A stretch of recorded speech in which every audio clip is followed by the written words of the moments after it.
Fala pessoal, tudo bem com vocês?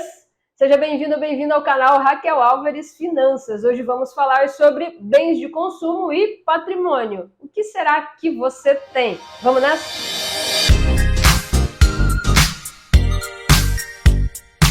Eu sou Raquel Álvares, a sua consultora financeira, e estamos aqui no YouTube semanalmente falando sobre din-din, sobre pensamentos, até conceitos e talvez alguns pensamentos e insights que talvez ainda não passaram na sua cachola. A gente vem aqui para cutucar mesmo, para incomodar e para falar um pouquinho. Se você ainda não se inscreveu, se inscreve aqui no canal, curte, comenta, compartilha. Manda para os seus amigos, para a galera que você gosta de falar sobre dinheiro ou que você acha que está na hora de parar para pensar o que você está fazendo com o seu dinheiro, com a sua grana e com o seu futuro. Vamos nessa que tem muito assunto pela frente. Hoje a gente vai falar um pouquinho sobre o pensamento de o que é investimento, o que é patrimônio, o que é bens de consumo, né? Porque existem algumas desculpas que a gente cria. Eu vou me colocar junto para ninguém se ofender com a Raquel. Umas desculpas, uns argumentos que colocamos para consumirmos, né? Alguns panoramas e padrões, por exemplo, de opção de carro. É um assunto bem delicado esse. Eu quero sim que você compartilhe comigo o seu comentário, o seu pensamento. E ok, você pensar diferente, tá? Vou expor o que eu financeiramente penso e tenho buscado para minha vida na fase que eu estou. Isso também depende muito da fase em que você está. Eu estou numa fase de aceleração e construção de patrimônio, né? Então, assim, Raquel, você só pensa em dinheiro, você não vai usufruir. Não me entenda mal. Estamos numa fase de colocar tijolinhos em busca da independência financeira. Ainda vamos fazer um vídeo exclusivo sobre independência financeira e esse conceito, que é diferente do aposentar-se, mas é o escolher quando quer trabalhar, se quer trabalhar, porque os patrimônios estão rendendo juros para pagar as nossas contas fixas. Em outro vídeo a gente fala sobre isso, mas é em busca dessa construção de patrimônio. Claro que ele não é linear, ele vai ter altos e baixos, né, na vida. Eu estou pelo menos, e gosto de passar esse pensamento e essa forma de educação financeira focados em consumir menos bens de consumo. Muitas pessoas ficam na roda dos ratos, ganham uma promoção, então gastam mais, ganham uma promoção, melhoram a qualidade de vida. E isso acarreta uma casa melhor, um carro melhor, logo um custo de vida mais caro, né?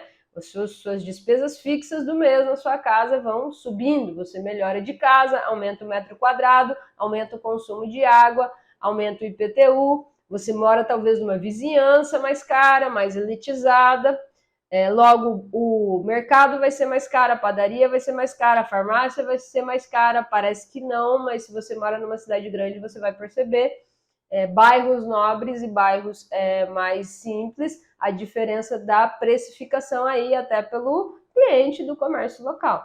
Então, assim, estar na roda dos ratos é só seguir o fluxo, vou melhorando meu salário, vou melhorando a minha rentabilidade no decorrer da vida. Estudei, me qualifiquei, estou há muito tempo na empresa, vou ganhando aumento, vou gastando mais. E não vou guardando. Muitas vezes uma pessoa com esse perfil não guarda, não tem investimentos, onde essa alavancagem salarial e profissional poderia ser uma alavancagem de investimentos, para não depender desse salário para sempre, para não depender desse trabalho para sempre. Por mais que você seja apaixonado pelo trabalho, mas se você tiver a opção de ficar mais tempo com a sua família, ou mais tempo de folga, ou mais tempo viajando, acredito que seja um dia que você vai escolher, hoje eu gostaria de estar viajando, hoje eu gostaria de estar de férias, né? Igual o Luca diz agora, que ele tá indo pra escola, mãe, eu prefiro folga.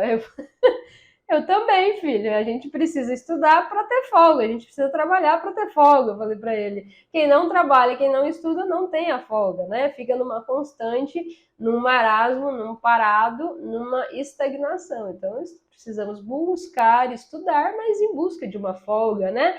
Não seja hipócrita de pensar que, eu gosto de trabalhar e vou trabalhar para sempre, né? Até porque temos as nossas condições físicas que vão precisando desacelerar com o passar do tempo para a nossa qualidade mental e qualidade corporal mesmo, da gente aguentar a pressão mesmo, né?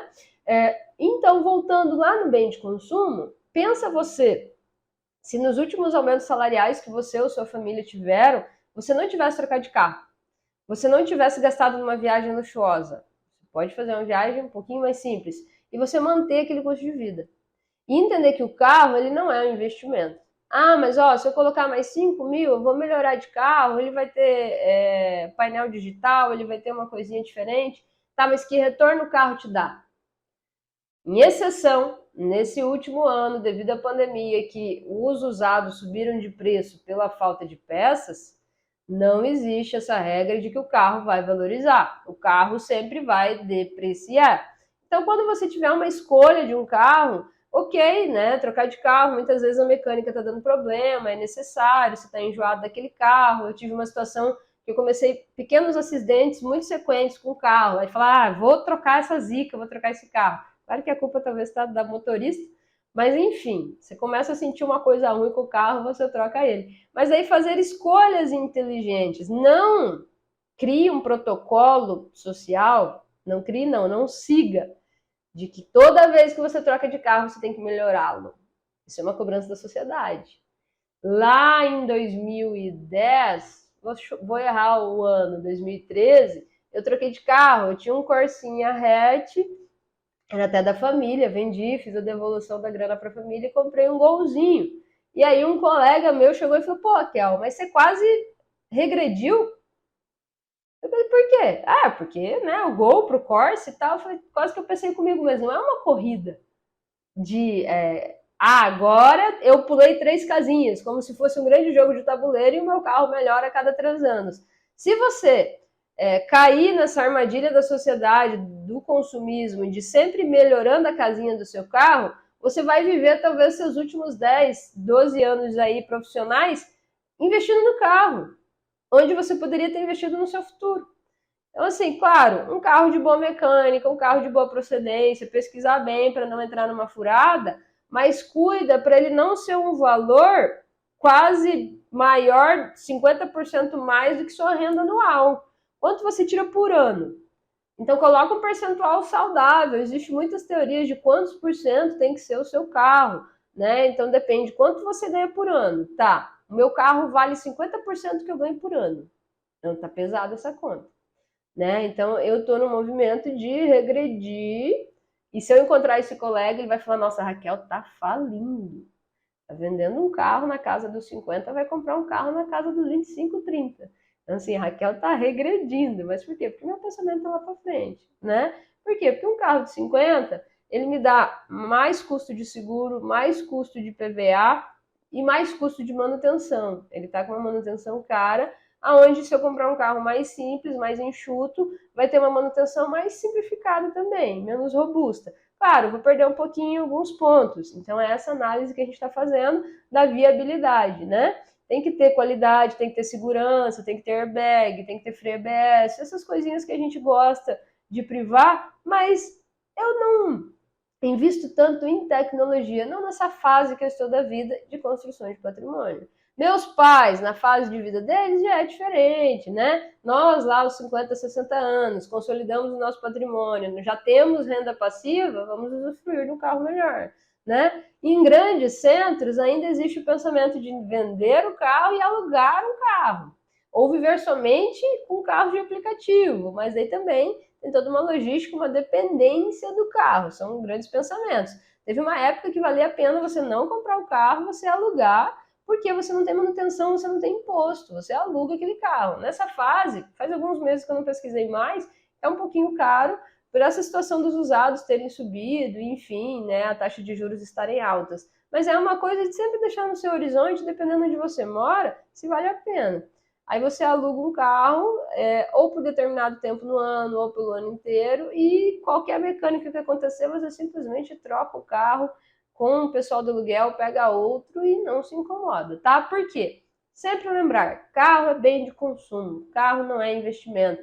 Você vai gastar 50, você vai vender por 45. Você vai gastar 45, você vai vender por 40, por 38. Eu não entendo como as pessoas olham para comprar um carro e pensam que aquele dinheiro vai valorizar. É muito raro acontecer. Pense em você ter um carro compatível com a sua realidade, tá? Isso não é um patrimônio. Ele é um patrimônio na declaração de imposto de renda, ele pode até ser, mas ele é um bem de consumo, tá? Então, assim, cuidado para não encarar como investimento. Fique com um bem de consumo acessível ao seu orçamento. A gente fala que os grandes gastos precisam ser vistos. Esse carro cabe no seu orçamento?